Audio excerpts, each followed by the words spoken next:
Testing. 1, 2, 3. Hey, that was nice. 1, 2, 3. Wow, that's a side of you I don't often see. All right.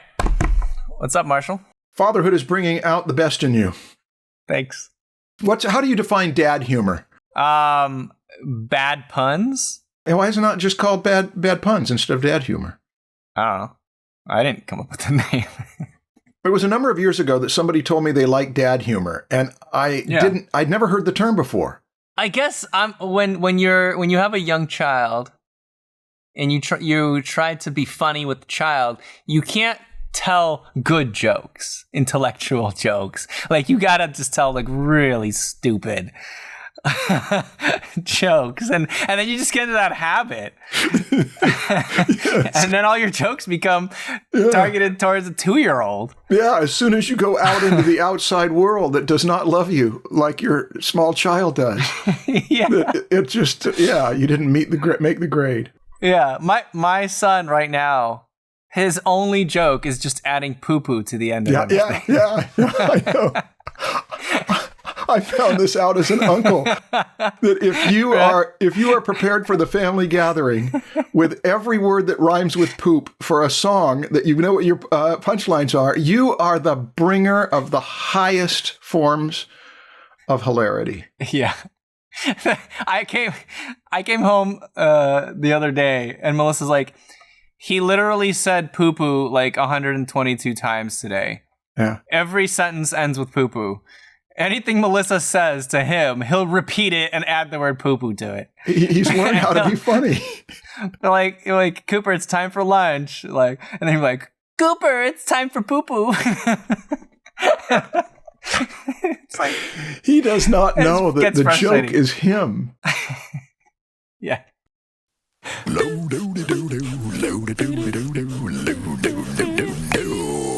It's the Draftsmen Show. Yeah. Well, Stan, how are you today? I'm doing great. Me too. Glad to be here. Good. I'm not in the same place as you, but I'm glad to be here where I am. Yeah, we're in what are we, about 80 miles away from each other? We're too far away. Yeah, people in other parts of the world won't know. What is that in kilometers? How far away are we? It's about an hour plus drive away from each other when there's no traffic. In what kind of car? In a car that goes the speed limit. On what kind of road? On the 5 freeway, which is about the only way to get to your place. There are other ways, but then you have to go inland. But people might not understand that in Southern California, I could, if I leave at midnight, get down to Stan's in about an hour. But if I leave at certain times of the day, it could take 3, 4, 5 hours. Oh, God. I hate where this conversation went. I do too. I'm sorry about it. Let's go. And nobody cares. This conversation is worth $0. Ah, you're establishing a theme.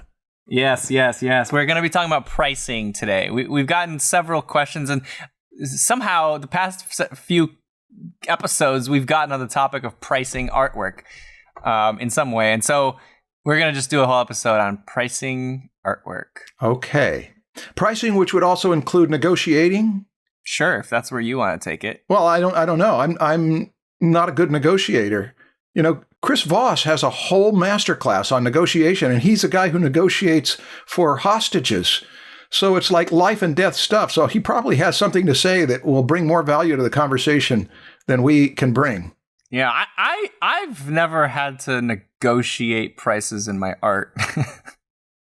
There's no negotiating. I'm not selling at a flea market. You know, where someone will come up to me and look at the sticker on the painting and be like, how about $75? Yeah, and I'll be like, how about $78? I don't do that. So it's like, if you don't like the price that's on my site or wherever at the gallery, you don't buy it. Yeah. Well, there's the negotiation. I have had to negotiate on some really big jobs. Yes. And I found that sometimes the negotiation goes on for a couple months because there's so much at stake. And one time that did happen, and it was a major thing. And I got it. And then later it was all axed. But, you know, it was a shame that I put that much energy into it. Yeah. But I did. And I felt so exhausted for all of the going back and forth and how are they going to respond to it. And when I got what I wanted, it was a sense of victory. But I thought, I don't know that I want to go into battle like that again. And the persons who made negotiating the easiest of any I knew, one was Drew Struzan. He said, I just tell them what I charge, and if they can't afford it, I tell them you need to find someone else. That's one thing. Yeah, but I just realized as you were talking about that, I am currently negotiating, but not for the price of my artwork. This is a totally different side of business that most people probably will never have to do. But like right now, I'm negotiating with a very large brand that has very, very, very, very, very, very, very popular IP. Yeah. For making a Proco course. Mm-hmm. Can't disclose it, but this is a giant corporation that contracts take months to negotiate because I'll say, well, you get this much royalty. We'll propose something, and they'll negotiate. They'll come back with something ridiculously small, and I'll be like, wait, what? That's not going to work. And then we'll go back and forth, and eventually you kind of have to find a middle ground, or you stick to what you originally thought, if your original thought was how much you think it's actually worth.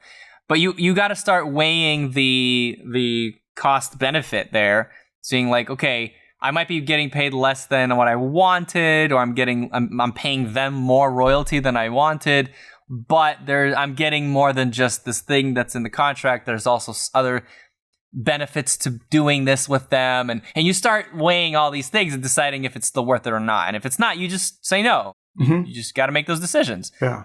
Don't waste your time doing things that are not worth it, because opportunities will come.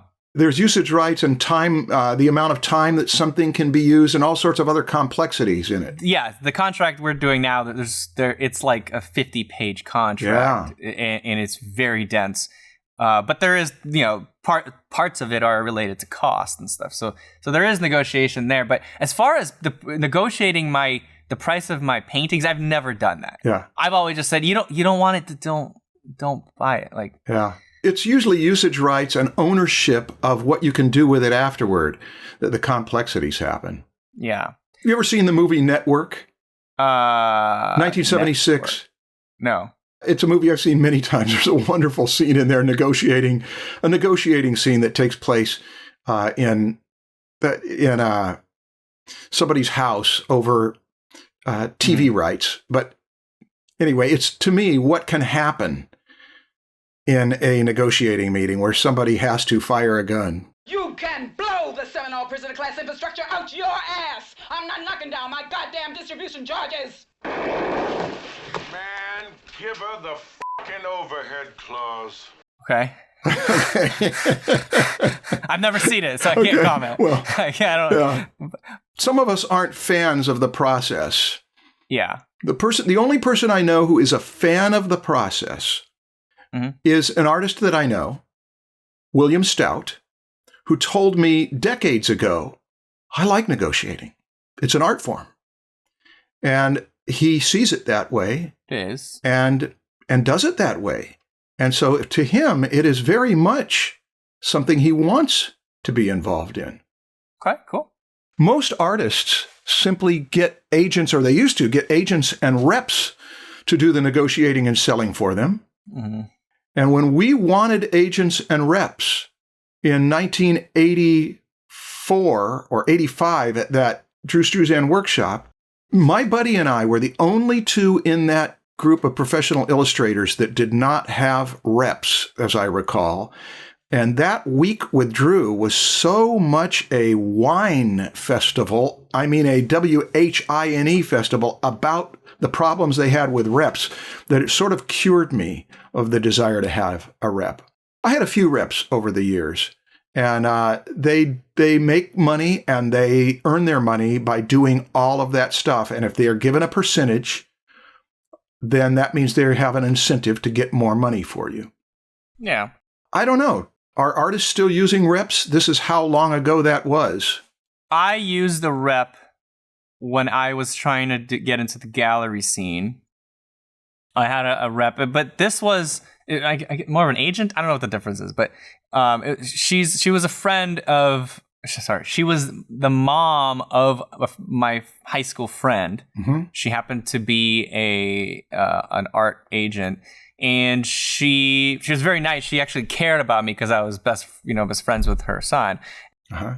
She would teach me about the whole thing, like, yeah, these won't sell, and she'd just try to like give me advice, and then she'd go and she'd sell it somewhere in Europe and all that, and then she'd come back and be like, I sold these 3, but these weren't very popular. She'd give it back to me. And then, yeah, she took a commission, but like I was giving her paintings that were just like sketches I did in class. Mm-hmm. And I would bring a box of stuff to her house, and then she'd look through and would take a stack and be like, I think these can sell. I'm like, cool. Yeah. And then, yeah, that got me some money. And you knew she was on your side too. I knew she was on my side. That's probably the only reason I actually even went into business with her, is because I trusted her and I knew she actually cared and was trying to help. So other than that, I never really tried to find an agent. She actually came to me because she knew I was an artist. She saw my work and she's like, oh, can I sell that? So yeah, but there was benefit. I could see why people would get agents, because not everybody wants to do that work. It is a lot of work to make those connections with all these galleries, because she had relationships with hundreds of galleries in all the popular countries where art is sold, and she would actually go there. Yeah, she would take my paintings on a plane and bring them to Europe and show them and resell them to the galleries, and then these galleries would then resell them to their clients. And like, I wouldn't do that. I wouldn't take it to that extent. So yeah. It's just, that's why 2 jobs that are complementing each other. Each one's making the other person's job easier and more focused. Okay, where do we go with this? I'm really not sure how to structure it. Well, as far as figuring out your pricing, so the common suggestion online is, you probably heard this 20 million times, is like, you figure out your cost of like your materials, right, for each painting, and then you figure out your hourly rate. You just decide on a rate, and then you add that, how much time you spent on this drawing or painting. You add that to the cost of the materials, and there's the price of your paintings. That's a decent strategy. It's the way a mechanic works. Yes, but I feel like this works for one very specific stage of an artist's career. And it's probably a kind of short stage. Maybe. Well, no, not necessarily. Sometimes it could last for an entire career. But I think of 3 stages. Okay, let's hear them. Okay. There's like the beginner, there's the intermediate, and then there's the pro. Okay. What a surprise. And as you advance from being a student to a professional, you have to gradually go through these stages. You don't just like jump into being a pro selling your stuff for $10,000. You can't just follow the same formula for pricing as someone who's already got a giant collector base. So you transition through it. So stage one is you're still a student, but you want to start making money off your work. And I think I touched this on in the last episode, where I got really very energized about my answer of like, be okay with selling your drawing for $100. If someone wants to commission you for $100 and you think that's, exciting, that someone's going to pay you, then take it. Don't worry that someone else is telling you you're undervaluing yourself. If you are still a student, and this is great practice for you to start getting into being a professional, right? The value there is not the money that they're paying you. The value is the experience, the stuff you're going to learn from doing an actual job for somebody. So this doesn't last for that long. This isn't something you're going to do forever. That's not a long-term path of becoming a professional, but it's a good beginning. It's a good step one, right? Get your foot in the door just to practice. So basically at that point, well, what's the price there? I don't think you should do it for free, because there needs to be money on the line here to actually make it a real learning experience for you. There's money on the line. You have to do a good job. The client has to be happy that what they got for their money. And so here I would say do it at cost.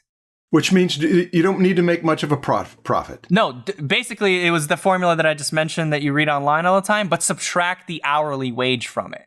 Okay. Just figure out what the materials are costing you. How much did you pay for the canvas, the brushes, and the paint? Mm-hmm. Did you hire a model? Well, if you got to pay for your model, that you shouldn't lose money on this, right? Add that in. That's your cost. Don't add an hourly wage. Just don't lose money. Mm-hmm. Charge that, okay? Sometimes that could be less than $100. If you're doing a drawing, that paper and that pencil is way less than $100. But you could charge $100, whatever. Like that's fine. But if you're doing a sketch and someone wants to pay you $20 for it and you're okay with that, yeah, great, whatever. Who cares? If you're not okay, if you're not happy, if that's gonna make you sad to give it away for that much, then don't do it. Okay, just don't do it. That's stage 1 is the experience. Stage 2 is that adding in that hourly rate at that point and trying to start slowly increasing that hourly rate. Slowly. That makes sense. Until you see, oh, well, nobody's buying, then you kind of go back again. And then stage 3, and this comes once you actually become established and you start growing a collector base. This is where the market determines the cost. Mm-hmm. This is when you're really a professional, where you actually don't really determine the cost at all. But the market. There's market discovery here, where you start noticing that your paintings are actually selling on the secondary market for way more than you're charging for the original. Well, oh, shoot, okay, well, I could start raising my price because the market says that my paintings are worth this much. So now it's not really up to you anymore. And then you test it by when they stop selling. That means you've got to come under there. Yeah, market price discovery means it's selling for this much. Yeah. So whatever it'll sell for, the highest it'll sell for, that's the price. Okay. You're not trying to calculate your hourly rate at this point anymore. Right. No, hourly rate's irrelevant. It's what are people? How much do people want your stuff? That's yeah. Your painting could be $10,000. It could be $3 million, or it could be $69 million for an NFT like Beeple sold. There's no hourly rate calculation there. It's purely this is what someone actually paid for it. Yeah. So now Beeple sells literally everything for like at least 6 figures. Yeah. But a year ago, he wasn't. He was giving away almost everything for free, open source. That all makes sense to me. Yeah. It's more obvious when the numbers are bigger, like when you have movie stars, Chuck Grodin in The Heartbreak Kid from 1972 or whenever it was, and Dustin Hoffman in The Graduate. Of course, later they would get paid because they would be a box office draw. But when they started out, I think they were getting paid something like $75 a week or $750 to star in the movie, entirely. They were really low figures to start out, but it doesn't make any difference what money you're making. It makes a difference that the world is going to know who you are and how good you are at your craft. Right. So there's a big extreme between millions of dollars and $75 a week to prove yourself. Okay, so there's the beginning, the intermediate, and the advanced. Yeah, and when you're in stage 1 and stage 2, remember, your goal is to get to stage 3. Okay. Right? Mm-hmm. And so you need to play that game in order to get there as fast as possible. So you need to understand what you need to get there. Yes. You might just need more practice. You might need to increase your skill. You might need to get your art into more hands so that more people just know about you. And they want your prices to go up because they own your paintings, right? Or you might need to I don't know what else is there. What else do they might need to get to stage 3?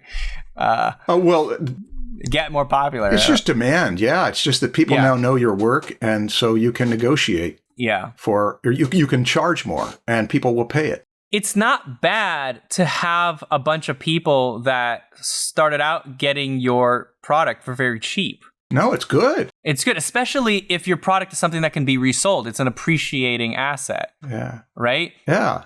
People that have your paintings, they want them to go up in value. And so everyone that has your art already, they're rooting for you. They want you to keep raising your prices. Yeah, that's very good. So the more people that own your stuff, the more people you have who are rooting for you, who would promote potentially your stuff to their friends and be like, hey, he's got this other stuff for sale. I don't know, whatever. You understand? Like, I do. Collectors are on your side. A lot of collectors buy stuff just to profit from it. Huh? And so when you sell your work, you have to remember the other side of that industry. Yeah. That collectors are not artists. They have another motive. Yes. And if you want a successful relationship with those collectors, you have to think about them. Yeah. And your success, your continued success benefits them. Mm-hmm. Yeah. And what that might mean is don't just start undercutting your prices all of a sudden, lowering the prices they paid for your paintings just so you could sell more in a year. Because that pisses off the collectors that bought yours for more. Mm-hmm. They're not going to buy from you again if they know that your paintings are depreciating. Right. And you're just going to be like, I don't care about my previous collectors because I just want to sell some more right now. So yeah, this is you're pointing out that this is a complex mesh of interests and relationships. Yeah, you are a product. There's a market for you eventually. We're talking about now you're in stage 2, stage 3. There's a market for you, and you got to make sure that you keep that market healthy. Okay. Don't oversaturate it, because that'll drive your value down. It really depends on what it is you're selling too. I mean, this is the difficulty with this. I have gotten so many calls over the years from former students whom they know I care about their career, they know I care about their success, and it's somebody's offering me a job, and I don't know how much to charge. Can you help me? And the best answer to that is I can hardly help you because it's between you and the person who is offering the job. And every situation is different. So what can I say? There is a good education in what the market likes. Do you know about the Graphic Artists Guild Pricing and Ethical Guidelines book that's probably in its 16th or 17th edition by now? No. Well, it's a book that when I was seeking to get a career, everybody would buy this book if we're going to try to be professionals. And we would read the whole thing, and it had a lot in it. They have wonderful covers because it's the Graphic Artists Guild, so they get great graphic designers to design the covers of these things. But the book is filled with what's going on in the industry, what people tend to pay, and that's useful. But unless you are a part of a union where contracts are negotiated for you, if you have to negotiate your own contracts, it is very unlikely that you're going to deal with a client and tell them that this book tells us that you should pay me more. And the client is going to say, oh, well, if the book says we should pay you more, we'll pay you twice as much. It is between meeting the interests of the client and you. And so probably the simplest way to look at this is that we've got two parties. Each of them has a desire. One is to get this artwork by paying the least possible, and one is to sell this artwork by getting the most possible. And finding out, is there an overlap of those two desires where both parties will be happy?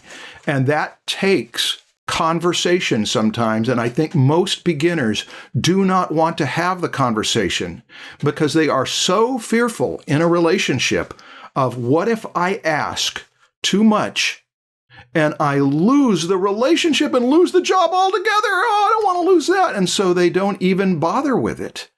And they'll take whatever is given to them.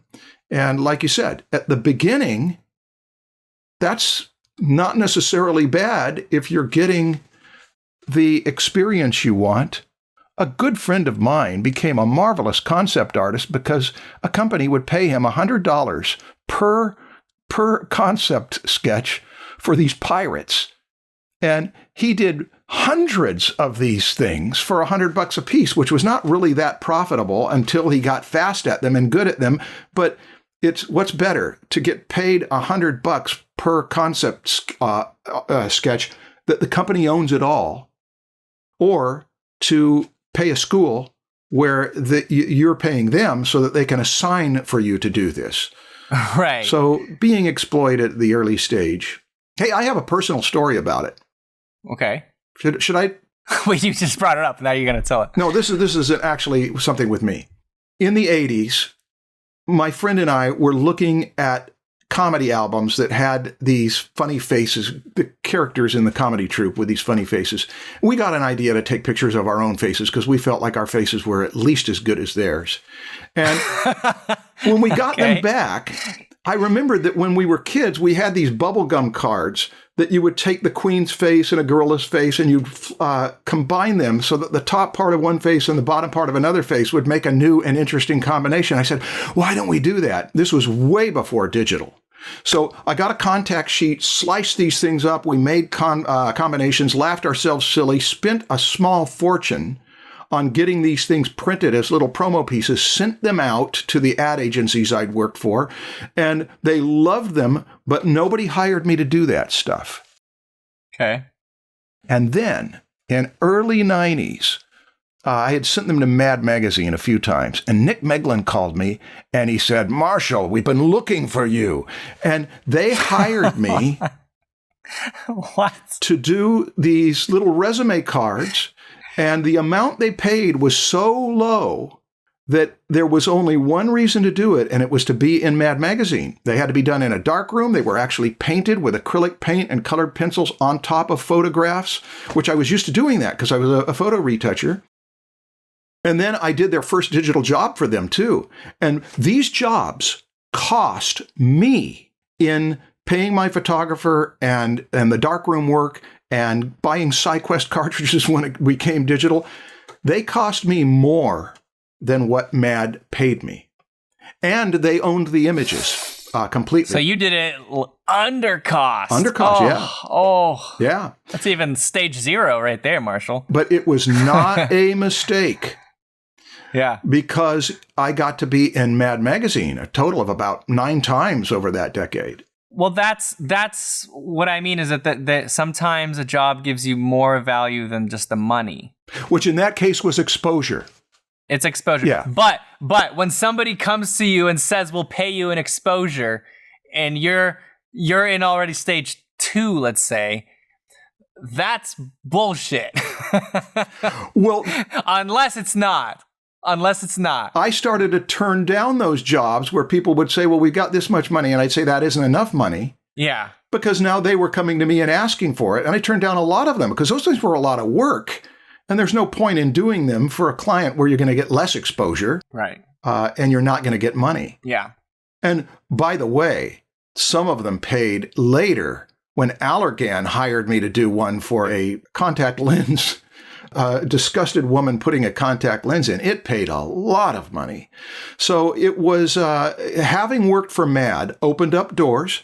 Hanna-Barbera hired me to do a job for them that was based on the fact that I'd done it for... And did they pay much better? Or Oh, they paid way, way more. Yeah. Okay. Way more. So basically, once you've proven yourself, these bigger companies, they know when there's risk involved in hiring somebody who hasn't proved themselves. That's right. And so that risk has a cost to it, to you as the artist. Your risk that you're giving the client is a discount to them, essentially. And once you've proven yourself and you got a good portfolio and history, well, now there's not any risk anymore, and so these same companies will pay you more. Yeah. Yeah. Now, what do we get at? What do we extract from all this as far as a lesson? Because some people are going to say, yeah, well, how do you get Mad Magazine?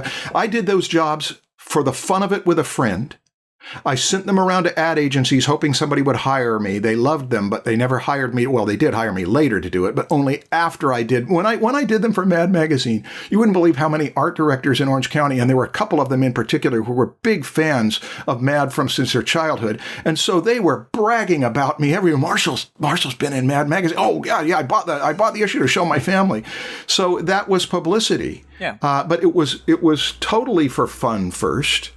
Then trying to get people to hire me and failing at that, and then getting somebody to hire me where I lose money on it, and then gradually getting to where I could just say, I'll do it or I won't do it, depending on whether it's profitable. Yeah. And I think that what we're really trying to say here is that there is no one right answer to this stuff. No. Because I see people very extreme on both sides. Mostly actually in the art community, mostly the extreme opinion here is, no, don't ever do this. Don't ever, there's jokes. Like you'll see posts all the time on like Twitter or Instagram where it'll be like a cartoon of the client, some jackass or something, like, I'll pay you with exposure. And then some other guy doesn't take the deal or something. I don't know. Or there's like 10 things that we hate about clients, and it'll be all these different pet peeves that artists have, that clients do. And then in the comments, everybody will talk about how much they hate people that offer them exposure.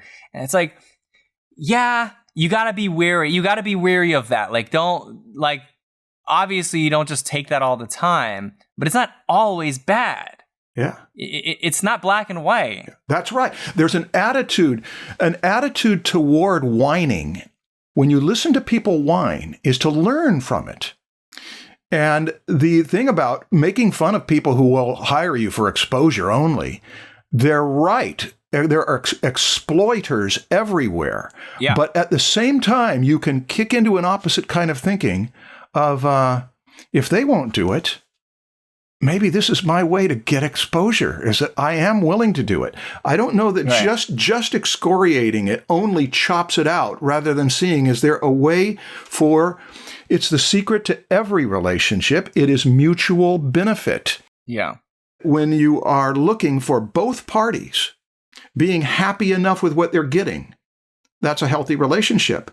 It's not a healthy relationship if one party has leverage over the other. And this is something that in therapy, one therapist that I paid fortunes to over the years always emphasized the danger of neediness. That the goal is to get to the point where you are no longer needy. Mm-hmm. Because what everybody says about negotiation, everyone who knows about it knows that what is the most important thing about negotiation? Do you know what it is, Stan? The most important principle. It's what will make if you don't have this, you're almost guaranteed an unhealthy relationship.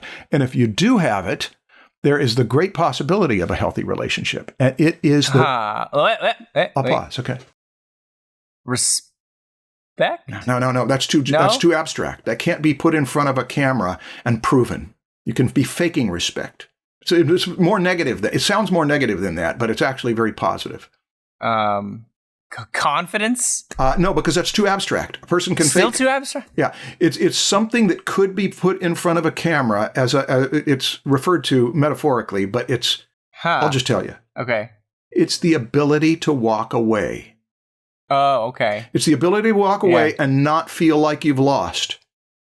And that way, it has to be on your terms. But they can walk away too.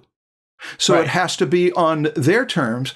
And there is research that showed, it was in Michael Dew's conflict management, research that shows that when two people are in a position of similar power, not a person with a lot of power and little or no power, when they're in a person, that's where the best negotiations are going to happen. Yeah, because they have to both be happy. Otherwise, one of them will walk away. That's right. Yeah. And so that means we've got a mutual goal to seek mutual benefit. And that's good. That benefits you more than it does me, but I'm okay with it because it benefits me for something I really want. Or that's good. It benefits you more than me, but I don't really need these other benefits. And so I want more benefit for myself. And this is respectful. It is confident. It's honest. I mean, it can come from a base of honesty. And it doesn't mean it's not without problems, but the biggest problems are that we've still got to work this out. There's a reason why it's called working it out, is that going back and forth, and that's why it can take time. But the simplest way is to say, here's my price, take it or leave it. Yeah. And I got to tell you another story about that. When my son was born, and he's only like weeks or months old, I made more money that year than I'd ever made. And a lot of it was photo retouching. And it was photo retouching well before Photoshop. And when you had to do something like, this was a job where you had to put their logo onto a sailboat that was in space. You had to paint their logo onto it. And I said what my price was to this agency. It was an agency I had not worked for before. And I think it was $2,000. And that was not out of line at all for something like that. But they said, and anyway, I was holding my son and looking into his face while playing him the Goldberg variations, as I did every day in the afternoon to put him to sleep. And I got a call from the big boss, whom I'd never met, but it's on a landline. And he said, I was just told that you wanted $2,000 for this to put. And I said, yeah. He said, to put a logo onto the sail. I said, yeah. He said, $2,000. And for a moment, I thought maybe he thinks I'm too cheap and I'm not going to do a good job. And I said, do you feel like that's too much? And he said, well, yes. And I said, well, that's what I'm going to charge to do it. And if you can't afford that, I think you should find somebody else. If you can find somebody to do it cheaper, you can find somebody else. And there was this coughing and sputtering. And I think that he felt that because he was the big boss, he could intimidate me, but I was needless. And the phone call didn't last long, but I remember hanging up that phone and going back to rocking the baby in front of the Goldberg variations and feeling so good that I lost the money and didn't have to do the work, and that I had much more meaningful work in front of me. That was an example of being needless. Wait, so you didn't get that job? I did not get that job, no. Oh, okay. I thought that he called you back and was like, okay, fine. Blah, blah, blah, blah. No. Well, sometimes that would happen, but yeah, I think that he sensed that he kind of categorized me as a prima donna or a guy who was overpriced or whatever. Uh-huh. And out of pricing, somewhere between 700 and 800 jobs over that career, pricing got to be pretty easy, partly because what other people pay for it and are willing to pay for it is what you charge. And if another person can't pay for that, well, then you decide whether I want to work for them or not, because I want to establish a relationship with them, or it's going to give me exposure, or this would be a fun job to do, and I'll do it.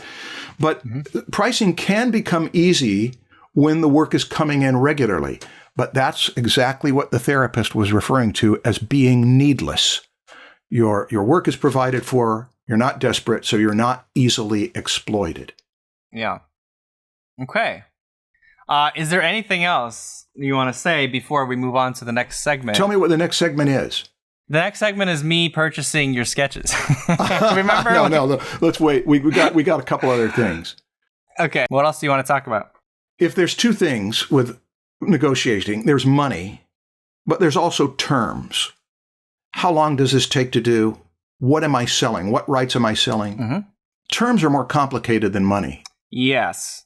And we found as freelancers, my colleagues and I, that the more they put pressure on you for a deadline, the more money you charge. It's not like, well, this is only going to take you 2 days instead of a week, so it should be less.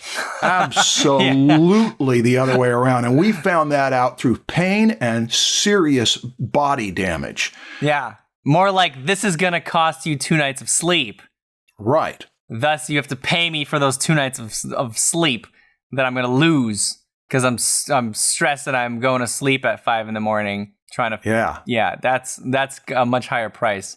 Yeah. And we had some horror stories. I had some horror stories that happened in my mid-30s when working so hard that my body just started to fail and I start to have trembling that made it so I wonder whether I could get it done, because you're going day after day and you're not sleeping. It was very unhealthy, but it paid incredibly.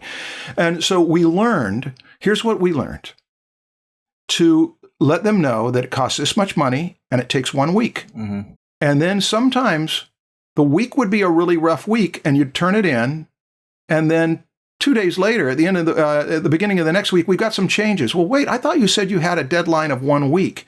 And any client who did that loses trust. Mm. Now we say it'll cost, if you want it in 1 week, it costs this much. If you want it in 4 days, it costs this much more. If you want it in 3 days, this much more. And then when you put that out to them, it's a $2,000 job, but it's a $6,000 job if you want it tomorrow. Then they don't play that game anymore. Mm-hmm. Then they will say, yeah, we'll do it for the $4,000 and have it due this time. So that's one way that you negotiate when it's a pressured deadline. If it's not a pressured deadline, that doesn't come into it. Yeah, that makes sense. That makes a lot of sense. Yeah, and I'll spare you the horror stories, because sometimes when I've told the horror stories about some of those, what those deadlines were like, and I took some of them that did damage me. The reason I took them is that if it costs, you need it by tomorrow? Well, gosh, that deadline will kill me. But for that much money, it'll be worth it to be dead. And I would take it. It was a reason why so many advertising illustrators that I knew and was sharing space with wanted to retire in their 30s. They were not making as much as doctors, but they were making good money. But it came a point where you cannot keep this grind up and stay alive. Now, why was there that grind? Was it because the clients would constantly just come to you with crazy deadlines, or because they weren't getting paid enough to only take a few clients? They constantly had to fill their schedule with as many clients as possible. No, it was the previous. Here's the difference between me and many other people who were illustrators. Although, gosh, most people went into advertising. I don't have any students who want to go into advertising. And yet, if you really want to make money, you go into advertising, because advertising is where huge budgets are. And part of the huge budgets are because the deadlines are incredible. They often need it tomorrow morning. Yeah. They often need it tomorrow afternoon. And there is no negotiating that deadline because there's too much stuff at stake. So if you become a person who can do that, you're going to make incredible money. But it also burns people up, spits them out. You know, there's other industries like that too. Journalism, of course, is that way. Television is that way. Oh, yeah. Yeah. But advertising was that way. And it was the only clients I first had access to. And I have another story about pricing. Like, so many stories. We got to save some time, Marshall, I know. for our last segment. I've got 20 stories about pricing, but I got one more. And this was a wonderful relationship. So this is a positive one. Okay. There was an ad agency in Irvine that specialized in high-tech medical stuff, as most of them did. Many of the ones I worked for did. Mm-hmm. And the woman who was the art director at this agency, when I went in to show my portfolio, she looked at me so suspiciously for the first meeting, like I was trying to get something from her, which I was. I was trying to get her to hire me. And she hired me over and over in the coming years. Uh-huh. She trusted me to do anything, but the first job she hired me for was to do a job that she wanted to know my price. And I was thinking, let's see, would it be? I think this is an ad agency, $800, anything over $1,000. And I asked some people, and they said, you might be able to get $1,500 for that. And I thought, ooh, $1,500, that sounds so much. But I thought maybe I'll try it. And I went into the meeting with her where she showed me what the job was. And she said, we don't have a lot of money for this. We've only got $2,300 in our budget. And I said, $2,300 is good. Uh-oh. And I did the job for her for $2,300. And that's a whole other story, how that job went. But she volunteered to me that their money was more than what I was going to charge. And I charged them much more than that for other jobs. And they were always happy to pay it because we had a good relationship where I got them out of all sorts of troubles because I could meet their deadlines fast. So that was wonderful. And I was very Why did she look at you with suspicion? Because I was there as a young illustrator trying to sell her on my wares and taking up the time out of her busy day. Okay. And okay, you were creating risk for her. That's right. I was new. That's right. But once it was established, she used to bring me in and open up the workbook of these different professional illustrators and say, "Can you do something like this? Can you do something like this?" And then she would trust me to do it. And she asked me to do some that I thought, "I don't know if I can do that, Bonnie." And she said, "Oh, Marshall, I know you can do that." And so she put me on a job that I would kill myself to make Bonnie happy. And I think that she knew that I would kill myself. And so she took advantage of it. Say, just give it to Marshall. He will do all of the suffering overnight so that our job will be easier. Just give it to Marshall. But it was a great and long-term working relationship. Yeah. Where she went to other agencies after that and she brought me along. So there's what you want, is to see if you can get something that is going to be, it's not a hardball negotiating. Although, hey, Stan, I've seen the other thing. I have seen the other thing where a person comes in and they will lowball you deliberately. What? What do you mean? They'll lowball you deliberately. Oh gosh, Oh yeah. And you'll say no, and they'll say, "Oh gosh, he's got a good return punch." And then if you don't give in to them, they will brag to everybody about how strong you were. Do you know what I mean? What? How strong you were? Yeah, I thought I could bring him down and he wouldn't let me come down. And to me, I understand that people do that. But to me, those were the clients I never wanted to touch anymore. Wait. I don't understand the reasoning here. Why would they want to lowball you so much just to prove that you don't want to work with them? To see whether I would fight. But then you fight, and then you don't give in. Do they then give you a better offer after that, or not? Yes, and then it's like the kid who bullies you at school, thinking that you would not fight back, and then when you fight back and knock them out, instead of being angry at you and wanting revenge, oh, he's in the club. He knows how to hardball negotiate. And I had so then they hire you for more money, and then they just keep talking about how strong you were. Yeah, how hard it was to get him. But we got him, and now he's part of our team. Yeah, and I did hate clients like that because I had a few of them, and some of them I just stopped working for because everything, when you'd show the work to the client, they would look at it and say, it's good. And then they'd think for a while. There was one couple in particular that would do this. They had a strategy. One of them say, I like it. And then the wife would say, I don't know about this. And then they'd get in an argument and then she would win. But that was their strategy, is that it is always a battle between us and the illustrator and we will win. But if he wins, he gains our respect. It's like, no, thank you. There were some clients that I fought hard to get them to hire me. And then I never wanted to work for them again because the dynamic was only a combative stance, not a come let us reason together and see how we can solve this problem.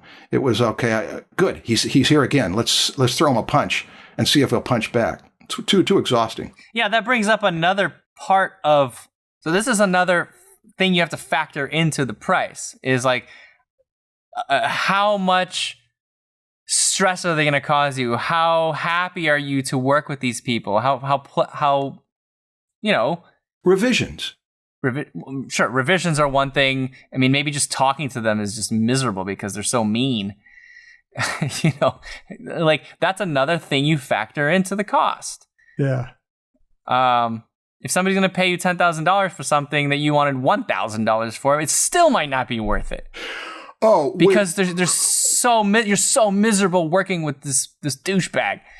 I worked with that couple for about 2.5 or 3 years, and then finally I just decided no more. So I referred them to a colleague of mine, and I warned him I told him, here's what they do. They play these games. And he said, okay. And he was all right with that. And I said, how did you deal with him? He did well with them.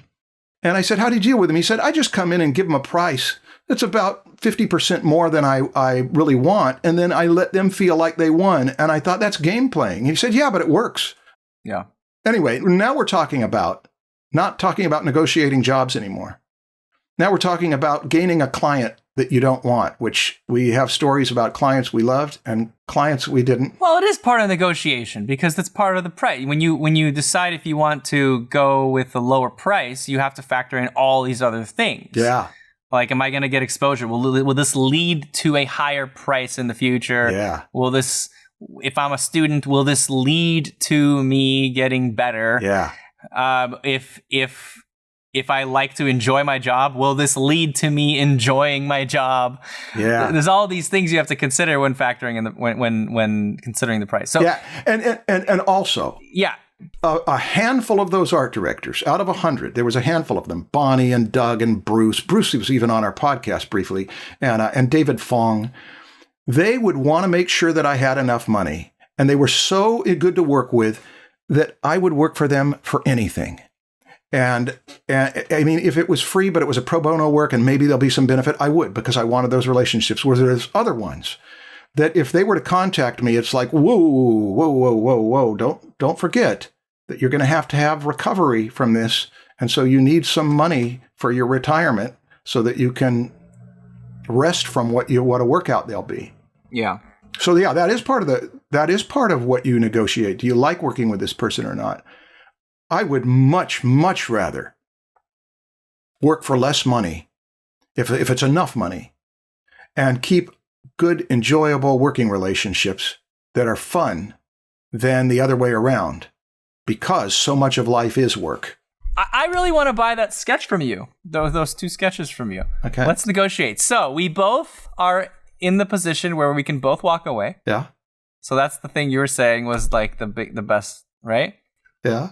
We have a mutual respect for each other. We do. What else? Yeah. What else are we going into this negotiation? All we've got is I've got a little piece of paper somewhere around here. I don't know where I put it. I've got a piece of paper that I took 3 to 5 minutes to put lines on, maybe less than that, and that you want to buy it. Yeah. So here's the first thing. First of all, show me the horse drawing that or both of them that you think that I... Was it the first one? Well, let me see the first one again. I think it was the second and third one. This was, I think, the first one. Okay. Yeah. This was the second or third one. Yeah. I think those were the two. Yeah. What was the one of the other early ones? These were the ones that you said it had a big butt. Yeah, I like thick butts, but that's not. I don't like. Okay, yeah, I think some of these are starting to go down in price. Okay, those first two. The first two. Now, how much do you want to pay for them? Oh no! You're the artist. No. The first thing I want to know is, what are they worth to you? Come on, wait, Marshall. You're a professional artist. You don't already have a determined price that you're selling your art for? Step one in negotiating a project. This is just my personal thing. If you can offer first, that lets me know where we're standing on this. So yeah, make an offer. Interesting. So you don't have a price that you already sell for. Are you basically forcing me to do some market research right now to see what your paintings and drawings are worth? No. You just tell me. You tell me what they're worth. I've got this delicious apple, which is worth $1,000 to me if I had no other apples to eat. Okay, see, so now what you're doing, you're forcing me to negotiate. I'm not. Yes, you are. I'm just asking you to make an offer. $5. Negotiations are over. You lost my respect. That's great. I love that. That's awesome. This is over. Okay. I'm that guy that you don't want to. Man, you're so strong, Marshall. Dude. Oh, okay. You've won my respect. And I'm going to keep it. We're not going on with this negotiation. Well, that was obviously a joke. Oh, this is one of those things where you say something and then afterward you say, I was just kidding. It is exactly that, because it really was a joke, obviously. Okay, well, I'll let you think about how funny that joke was. Wow. Okay. How effective it was. Insulting your client already. This is a delicious apple. I didn't expect this to be this good. Okay. Let's see. How much time did you spend on those sketches? 2 to 3 minutes. I'm putting you in stage 2. How much is your hourly rate? I don't disclose my hourly rate on this podcast, but you know. I already know your hourly rate. You know something about it. You know. All right. 5 minutes? Okay. No, we're not going to use that as our criteria. Okay, you want to be in stage 3 then. Okay. Okay. What? It goes back down. It's like back down to $5 because of that. That artist that I know. Yeah. I understand now what William Stout was talking about. This is really fun. It's only fun because this isn't real. I mean, it's real. I could actually buy this from you, but if you were doing this with a real client that's like at Comic-Con or something that came up to your booth, you would actually be enjoying this. You'd be like sitting back with your apple. Negotiation's over. You would not do that. It would not be that fun for you. You would actually have some kind of social anxiety during that moment.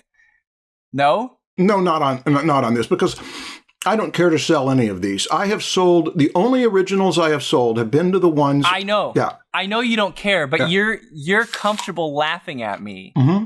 and eating your apple while negotiating. You would not do this sassy apple eating if you actually have someone coming up to you trying to buy your art. This is a secret to negotiating. It's a power ploy. Eating apples? Yeah. Oh my God. Chomp loud, slurp your coffee. It lets them know. Wow. Okay. No, you got to make me a legitimate offer. Okay. And then we can talk about it. Okay.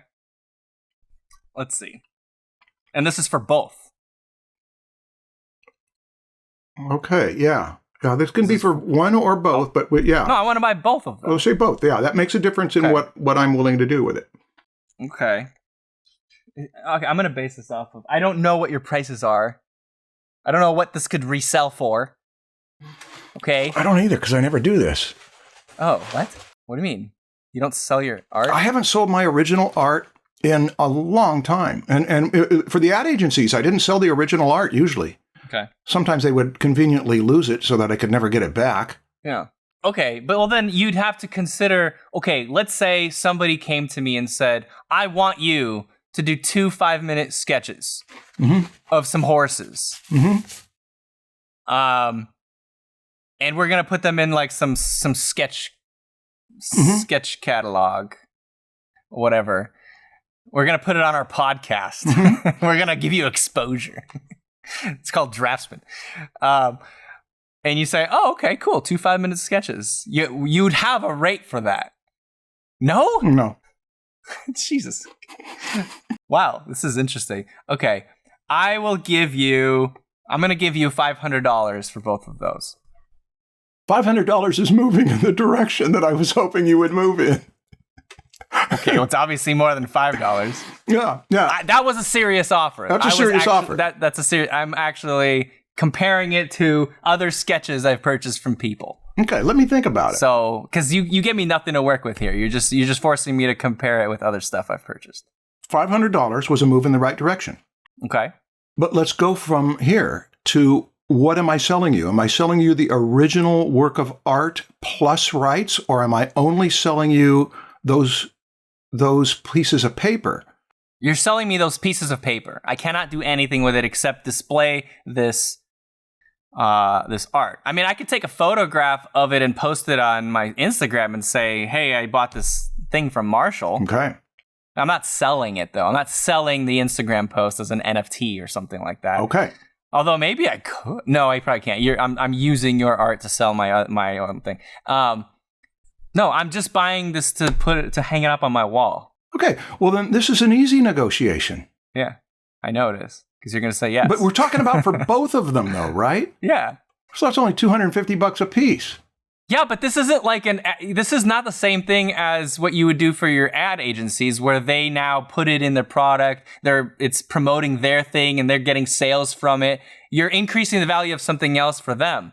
This is me just buying a piece of paper from you that I like. Okay. There's a big difference. Your question was very important. Am I buying the rights? If I was buying the rights, that's basically what the ad agency is doing. Okay. That's the more expensive thing because they could do whatever they want with the thing that they're buying. Kind of, right? Yeah. No, that was not always the case, but it's not important here right now. Not always. Yeah. I can make this easy. Would you give me $600 for both of them? You have to negotiate, don't you? Well, would you? Let me ask you. Would you give me $600 for both of them? Yeah, I would. Okay, then the deal is made. And if there's anything where they're going to be profited from as images, then we renegotiate on that. Oh, of course. Now, let me tell you what my motive is. Yeah. I would not have done this if we weren't doing this publicly. Wait, why? You wouldn't do what? You wouldn't do... Because it may be that I've got some others that I want to make you happy. Yeah. That I bought those for $300 a piece. Yeah. Now Marshall's getting $400, $500, $600, $1,000 per drawing, and so then your value, your originals go up, and I might be able to actually make some money doing little pen and ink sketches of animals. Okay, then let's redo this. Okay, I'll offer you $5,000, but I'll only pay you $100. But publicly. No, I'm continuing the negotiation because I'm offering you a different type of value here. I'm offering you the perceived value to everybody else of what your art is worth. So everybody else says, hey, he did it for $100, but no. Nobody knows he did it for $100. They all think I did it for $5,000. Exactly. No, I'm not raising your public worth. No. Your market value. Hey, this is the way we find out a person's real values. What's that? Negotiating? Yeah. How much is money important to you? Last night, we watched a movie called A Raisin in the Sun from 1961. Do you know anything about it? No. The great crisis at the end of this 2-hour and 8-minute movie. It's a very dated movie. In its style and acting, but it is an incredible story, really great. The climax of it is, when do you let somebody buy you off or not? You know, Marshall, you know how I hoped this would go? Tell me. Is that you would give me a price. In my mind, I was going to accept any offer you gave me. Really? Yes, I was. But no, not anymore. I understand. Because there was a different reason for me doing that. When I asked you how much are you selling that for, if you said $5,000, I would have accepted it. Would you really have? I would have. Okay. I would never have said $5,000. I had a feeling you wouldn't, but I would. But you forced me to negotiate. I went into negotiation mode. Okay. I immediately lost respect for the fact that you don't know how much your art is worth. I did have a number in mind. Then you should have told me how much your art is worth. I'm happy enough with this. Okay, but you forced me to negotiate, and you potentially lost some money. What was the number you had in mind? So, if I was going to take a stab at it, it was not that much higher. It was higher than $600. Okay. But it wasn't that much higher. And so I figured, well, if I'm keeping the rights to it, and this is done as a public thing, that could make it so that the rights to it could be way more money. Wait, when you had that number in mind that was higher than 600, was it including rights to it or not? No. No, it was including rights. No, okay. It wasn't. Yeah. With the rights to it, it's potentially more than $5,000. Yeah. It depends on the rights to do what. There becomes a lot of what for what, like what ifs. That's why we don't negotiate that now. We would negotiate that if you're going to do anything with it. Then we renegotiate what the rights are, and we can both walk away from that. Yeah. Yeah, exactly. If you find out I have a deal with the Super Bowl to display this as a logo for, or not the Super Bowl, the Kentucky Derby wants me to do a horse drawing for them, and they're willing to pay me $1 million. and you find out that I already had this deal and I just bought this for you for $5,000, you should have been like, you're supposed to disclose this to me or whatever. I don't know.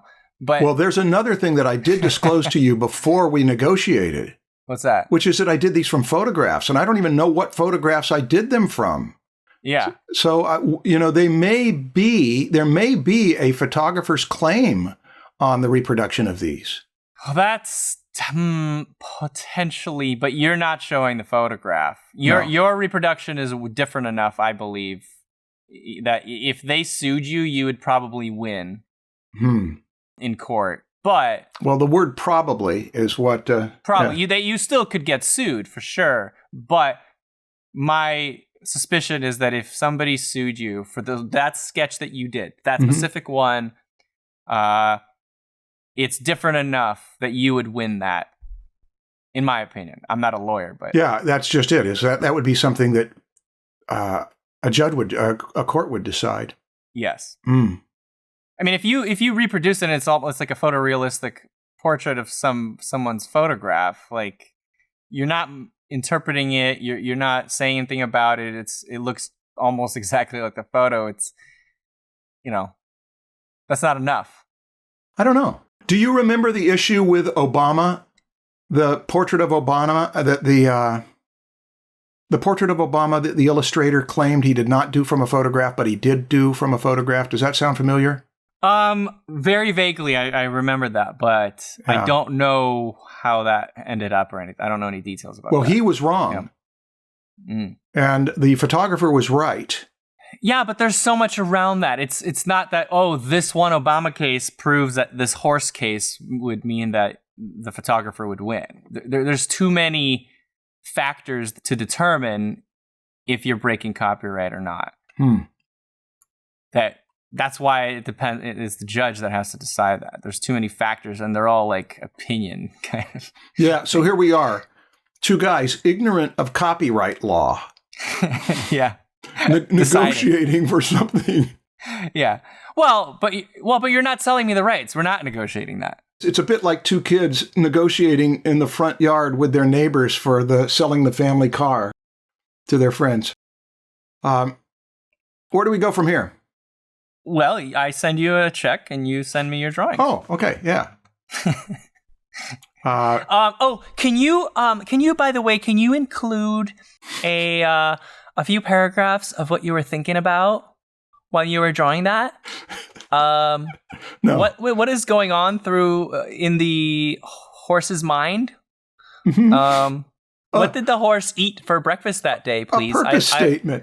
I want to know so that when my rich friends walk by, I could tell them this interesting story about this.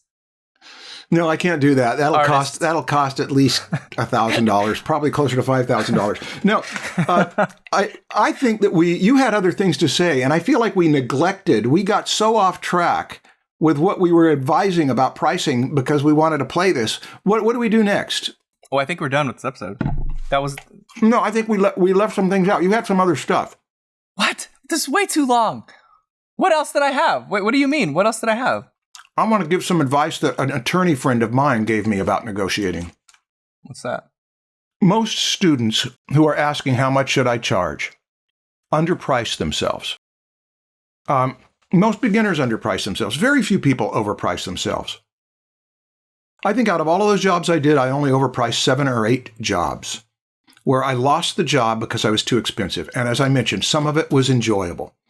So it has to come from needlessness. Negotiating is not going to happen if you're needy. You'll take what you need.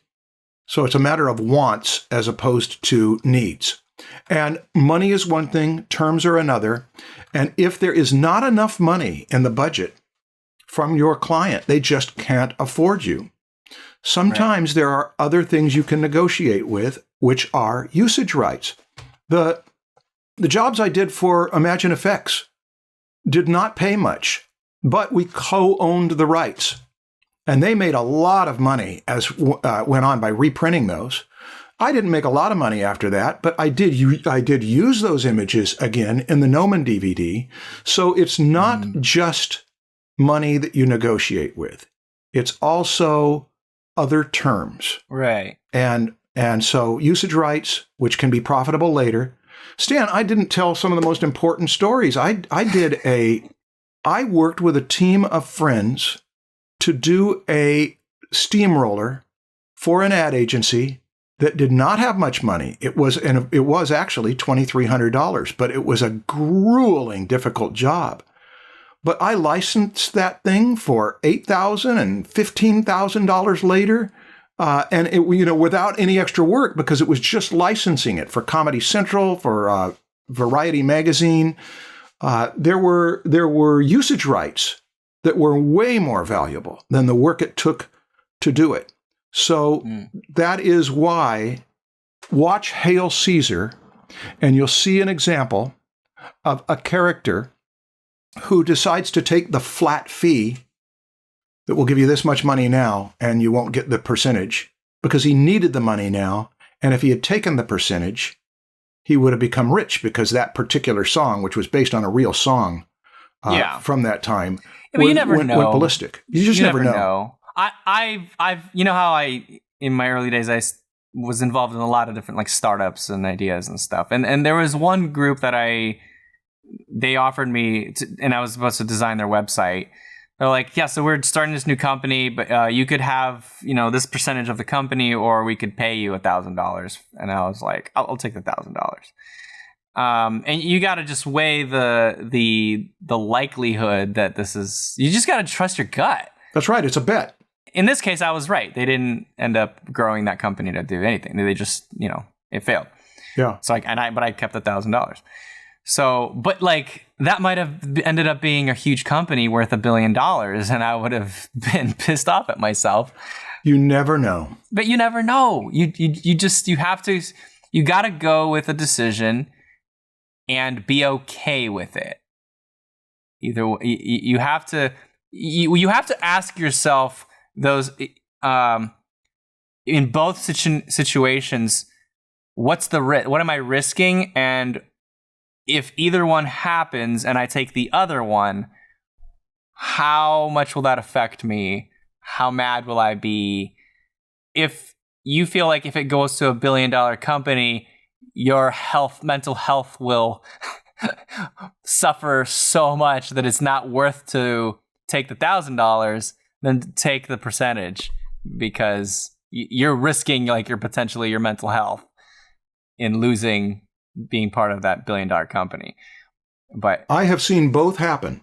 I have a couple students, but one of them that I was close enough to see it happen, who designed a character that went on to make not hundreds of millions of dollars, but many millions of dollars. It was a character that got into the culture, and he didn't own any of the rights to it. He did it for wages, and it was his great regret, because he worked for that company when he did it, and they turned it into all sorts of products. So there was somebody who got paid wages for something someone else got rich off. I know another one of my former students who worked, it wasn't Magic Cards, but it was a company that was like Magic Cards. They were doing these illustrations where they pay you a small amount, and they didn't have enough money, so they gave him a portion. They negotiated with him for a portion of the profits of a communication platform that right now has made him wealthy for the rest of his life, and he never has to work again because he took the little percentage that they were offering of that. Mm-hmm. So it can go both ways, and it is a bet. Yeah. What do people take away from this? Oh, I've got something to say. Of course. Yes. Another story? No. It's that don't come to us for pricing and negotiation wisdom. What the hell? We just did a full episode. Go to people who this is their business. If Maria Piscopo is still doing seminars on marketing your art, she was important in me getting my career started. She was a famous rep in Orange County, and then she got famous internationally because she wrote the reps column in CA magazine. She specifically knows this world. She's a good communicator, good teacher, and she would be a place to go for it. So that's where I would send you, now that you've listened to all of this. Yeah. What are we going to do next? It's funny. Yeah, we just did an episode over an hour giving them advice about pricing. You say, don't listen to us about pricing. We might as well have started this episode by saying, go to the Proco community and ask your question there. Oh, did you see that? I did. You got in a plug. I did. Just like I got in a plug for my little pen and ink sketches, and you got the Proco 2.0 thing going. We are doing our job with what we give away for free. Is this it? You got any more stories, or are we done? Oh, I have no more stories now. I've got lots more stories, but none to tell here. Okay, cool. All right. Well, Marshall, thank you. I'm excited to receive my my sketch that you will send with priority mail, and you will pay for it. Whoa. Whoa. What? Where did that come from? What? You didn't include shipping fees? No, I didn't include shipping fees. You don't take care of your customers like that? Yeah, I don't know. What is this? Am I supposed to pick it up? I don't know. If somebody buys a painting from your website and they pay $600, do you then email them afterwards and say, can I have your credit card so I could pay for shipping? Or do you provide your service? Did we put a time limit on when you get these and when we make this when we make this transaction? Well, I'll pay for it when I get it. You are proving to be a belligerent client. You're proving to be a really selfish. Wow. This turned into a long-term committed relationship, and now it's devolved into an insult fest. Horrible customer service. Well, okay. Yeah, you got me. When you attack me on the horrible customer service thing, you are hitting a nerve. Where can I write my review? If I don't care to sell more of these, it doesn't make any differences. I'll write it on Proco 2.0. Getting a bad review for work that you want to get out of. I'm going to write a post on Proco. It'll be called My Review for Marshall's Horse Sketches. And it'll be a review of my experience buying from you. Loved the art. Hated the guy's negotiating skills. I hate the artist. Still haven't received my horses. We'll work it out. Shipping is taking forever. At the rate we're going, I figure the longer I wait, the more you'll appreciate it when you get it. Yeah. Don't even know if the guy's still alive. Well, cheers. Okay, Marshall. See ya. No, but really, are you going to send it to me? Yeah, I'll send it to you. Okay. Good. All right, let me get this undone. By the way, I love the sketches. I know you do. Enough to pay that much money for. I actually want to buy them. So I'm surprised you're providing such horrible customer service. All right.